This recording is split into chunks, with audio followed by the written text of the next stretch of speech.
Hello everyone, and welcome back to our Art Sport Plus channel.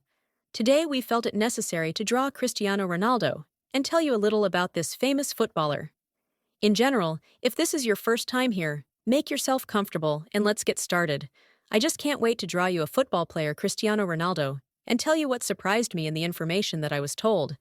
I had a lot to do last week, including reading additional literature about Cristiano Ronaldo to learn something new about Ronaldo's hobbies, his brilliant game on the football field, about his surroundings, and what he enjoys besides football. But nevertheless, I found interesting information for you about Cristiano Ronaldo, which surprised me. A man I met in a cafe told me about it. About a week ago, I was just going to go for coffee and visited a cafe. This cafe is different from the ones I went to before, because I want to try different types of coffee, and in order not to go to the same place, I try to visit different places, feel the different atmosphere of the place, and enjoy good coffee. And there, I met a man. We met. And he told me interesting information about Cristiano Ronaldo. He says that paparazzi track Ronaldo regularly. They watch him where he goes and who he meets. Journalists write articles about him in magazines, evaluate his lifestyle, age, family life, hairstyle, clothes, physique, what kind of watch he has on his hand, and how he plays football. In principle, this is understandable because Cristiano Ronaldo is probably one of the best, or someone even has their own opinion that he is the best football player in the world today.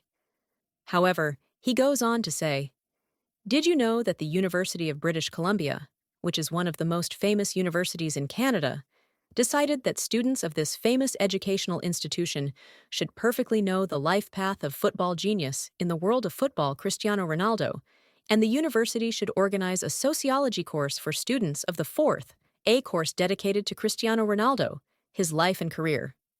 Did you guys know about this? Write your point of view in the comments. What do you think about this? Also, write, should education workers in your country adopt this experience? It is also interesting to know, would you like to study at school or university a subject that would be dedicated to football player Cristiano Ronaldo? Write an opinion in the comments. Guys, the video is coming to an end soon. If you are new and on our channel for the first time, do not forget to click the red subscription button. Give me a thumbs up, leave a comment below, and have a nice day, my viewers. We'll see you soon.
So, the video is coming to an end. Here is another quote from Cristiano Ronaldo. Here's what he noted. "I consider myself a winner. I win more often than I lose. I always try to stay focused. I know it's not easy, but everything in life is not easy. If it were the other way around, we wouldn't be born crying." A reason to reflect on the thoughts of this talented football player. If you liked this video, like it, write a comment and subscribe to our channel.